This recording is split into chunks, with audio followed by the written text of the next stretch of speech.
Bem-vindo ao Euronews Noite. A segurança da União Europeia está a ser ameaçada pelo programa dos vistos Gold. A conclusão é de um relatório divulgado esta quarta-feira pela Comissão Europeia. É um dos destaques do Euronews Noite que começa agora. Portugal é um dos 20 países que a Comissão Europeia considera que está a colocar em causa a segurança dos Estados-membros por causa dos vistos Gold. Bruxelas quer alterar as regras deste programa. Angela Merkel foi ao Fórum de Davos defender o multilateralismo e criticou os políticos que fragmentam a coesão internacional, o que foi entendido como uma crítica a Donald Trump. Mais de uma dezena de pessoas ficaram feridas no protesto dos taxistas esta quarta-feira em Madrid. Os taxistas espanhóis vão continuar em greve por tempo indeterminado. O Paris Saint-Germain, campeão francês de futebol, foi multado em 100 mil euros por usar como critério de seleção de jogadores a origem étnica. A arte do enigmático e famoso artista de rua Banksy já chegou a Portugal. As principais obras do artista podem ser vistas em fotografias de grande formato na Alfândega do Porto. Em 7 anos, Portugal atribuiu quase 7 mil vistos Gold e, em troca destas autorizações de residência, foram investidos no país cerca de 4.250 milhões de euros. É um dos 20 países da União Europeia que mais tem beneficiado economicamente do programa, mas a falta de transparência destes vistos Gold levou agora a Comissão Europeia a propor que se uniformizem as regras. Portugal é um dos 20 países da União Europeia convidados a serem mais transparentes e a colaborarem com o novo mecanismo de monitorização sobre os chamados vistos e passaportes Gold. Na apresentação de um relatório, quarta-feira em Bruxelas, o Executivo Europeu disse que estão em causa riscos nos domínios da segurança, evasão fiscal, corrupção e branqueamento de capitais. Não têm sido disponibilizadas informações sobre a implementação prática e os critérios com os quais os Estados-membros abordam as preocupações ao nível da segurança. Além disso, o número total de autorizações de residência concedidas pelos Estados-membros é desconhecido por causa da falta de transparência e de supervisão específica destes esquemas. Não estamos aqui para apontar o dedo a ninguém, mas sim para enviar um aviso em alto e bom som. Portugal é um dos 17 países que só concedem vistos de residência que permitem viajar em toda a União Europeia. Já Bulgária, Chipre e Malta dão um passaporte incluindo todos os direitos de cidadania europeia. O presidente cipriota foi muito crítico. Temos de ver que os direitos de cidadania que o governo cipriota concedeu representam apenas 0,3% da população. Não quer estar a falar das dezenas de milhares de direitos de cidadania concedidos por outros países. Chipre está a ser um alvo por motivos bem conhecidos, ligados à concorrência e por causa de outras questões.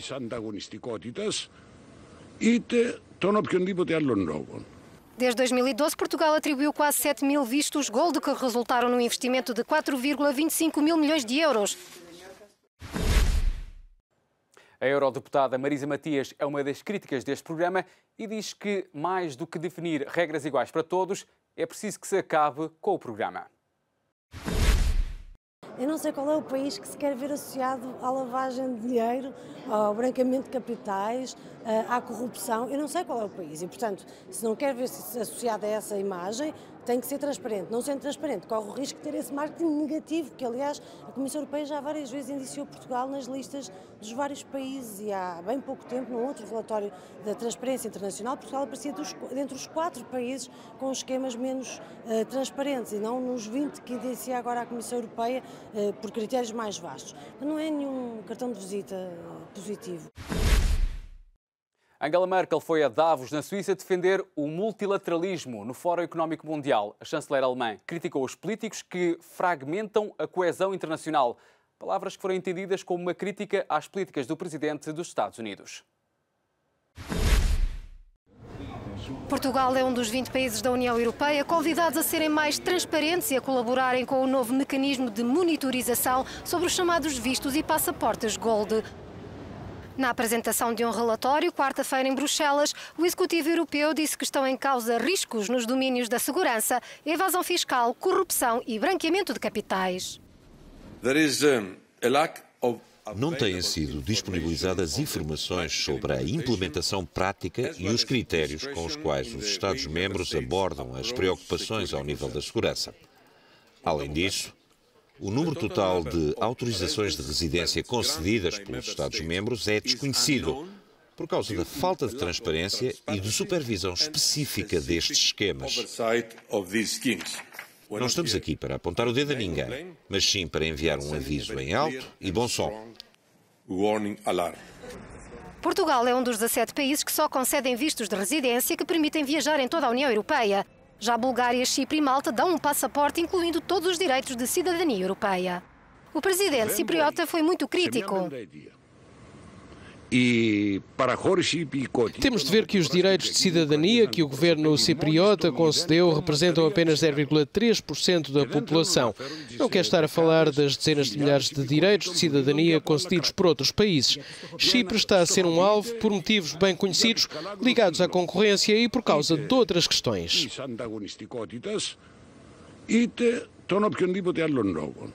Desde 2012, Portugal atribuiu quase 7 mil vistos Gold, que resultaram num investimento de 4,25 mil milhões de euros.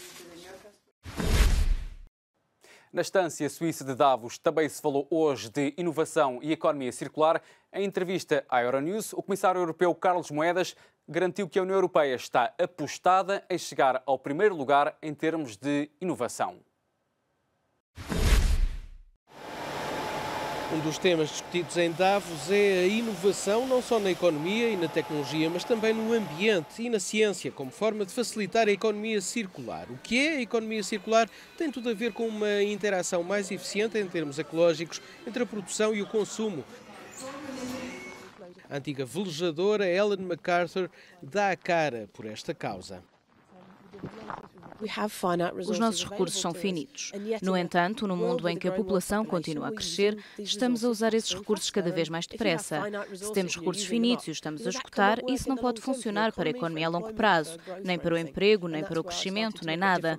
Por isso comecei a olhar para a mudança de um modelo linear para um modelo circular e percebi que há bilhões e bilhões de dólares em oportunidades económicas que nascem dessa mudança. Em termos de inovação, a Europa está apostada em chegar ao primeiro lugar. É o que veio a Davos explicar o Comissário Europeu para a Inovação, o português Carlos Moedas. Na área da investigação nós somos número 1, mas na área da inovação deixar-nos ultrapassar pelos Estados Unidos e pela China. Mas na próxima onda, aquilo que eu chamo a próxima vaga que vem da inovação, estou certo que estaremos à frente. Porquê?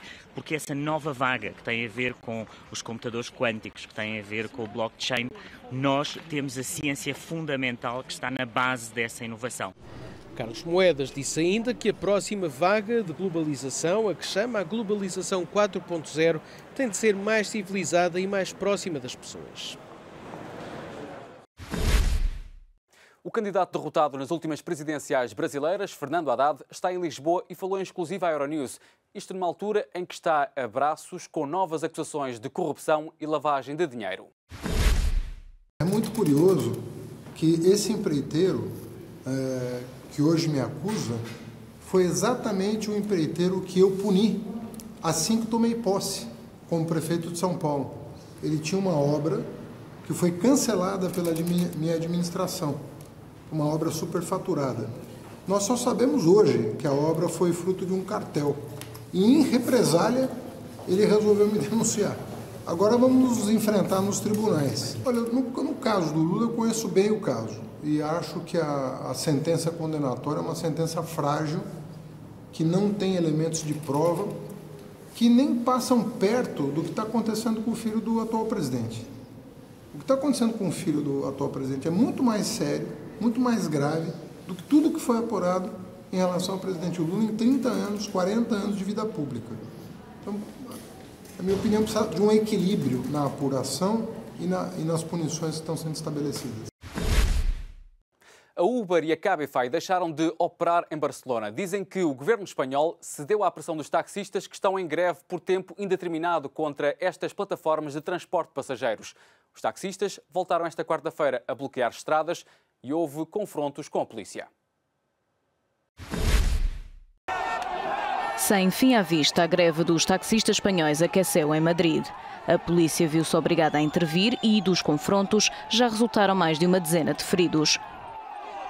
Os profissionais do setor estão em protesto contra a atual operação das plataformas de transporte público no mercado. Não podemos viver continuamente estas situações, não só em Madrid como no resto de Espanha. Há que regular o mercado para toda a gente ter o seu espaço, mas há que fazê-lo bem. Um dos manifestantes foi detido por cortar a autoestrada de acesso à Fitur, a feira de turismo da capital. Ao quinto dia de greve em Barcelona, são anunciadas novas regras que obrigam os clientes da Uber e Cabify a esperar 15 minutos pelo transporte. As empresas já acusaram o governo de ceder à pressão dos taxistas e anunciaram abandonar a cidade. A oposição venezuelana saiu às ruas em força para se manifestar contra o regime de Nicolás Maduro. O presidente do Parlamento venezuelano, Juan Guaidó, autoproclamou-se presidente interino do país e já conta com um apoiante de peso, Donald Trump. Esta quarta-feira pode marcar um momento de viragem decisivo na história da Venezuela. O presidente da Assembleia Nacional e líder da oposição, Juan Guaidó, autoproclamou-se presidente interino do país para colocar um ponto final à usurpação de poder, instalar um governo de transição e realizar eleições livres. O anúncio foi feito em plena manifestação da oposição, que mobilizou milhares de venezuelanos contra o regime de Nicolás Maduro. O cenário repetiu-se um pouco por todo o país. No entanto, o apoio a Guaidó não está apenas nas ruas e já atravessou fronteiras. Donald Trump foi o primeiro a reconhecê-lo como o novo chefe de Estado venezuelano, minutos depois da autoproclamação. O exemplo foi seguido, entre outros, pelo governo brasileiro, uma posição que vai ao encontro das críticas de Jair Bolsonaro a Nicolás Maduro nas últimas semanas.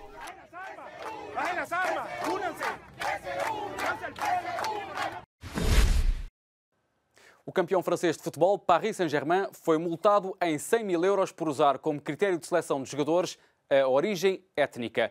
Mas a multa da Liga Francesa de Futebol poderá não ser a única sanção ao clube. O Paris Saint-Germain, um dos clubes de futebol mais ricos do mundo, foi condenado a uma pesada multa por práticas alegadamente racistas. Em causa está um formulário tipo, preenchido pelos caçadores de talentos do clube, que identificava cada jogador de acordo com a etnia. A multa de 100 mil euros foi aplicada pelo Conselho Disciplinar da Liga Francesa, depois de revelações do site Mediapart, que acusam o clube de manter a prática desde 2013. Nem a existência destas fichas nem o conteúdo eram contestados. Um dos elementos de seleção dos jogadores, segundo estas fichas, era a origem étnica. Estes elementos parecem ser ao mesmo tempo resultado de descuidos individuais, mas também de uma negligência coletiva, e foi isso que guiou a decisão tomada por este comitê. Os problemas do Paris Saint-Germain, clube parisiense, propriedade do Qatar, podem não se ficar pela justiça interna da Liga. Os procuradores de Paris querem ouvir os responsáveis do clube sobre este caso. Foi à velocidade de um relâmpago que durou a carreira de futebolista de Usain Bolt. O campeão olímpico e mundial decidiu pendurar as chuteiras e abandonar as competições desportivas. Foi divertido enquanto durou. As palavras são de Usain Bolt e marcam a sua despedida dos relevados numa passagem pelo futebol tão curta e meteórica quanto as suas corridas de 100 metros. No entanto, o sucesso na pista de atletismo esteve bem distante de se repetir dentro das 4 linhas. Para a história ficam algumas passagens à experiência pelos noruegueses do Strømsgodset, pelos alemães do Borussia Dortmund e pelos australianos do Central Coast Mariners, onde chegou a marcar 2 golos num amigável. Acabou por não ficar devido às divergências financeiras na hora de assinar contrato. O jamaicano assegura agora que a sua carreira no desporto terminou e que tem uma série de projetos em mira.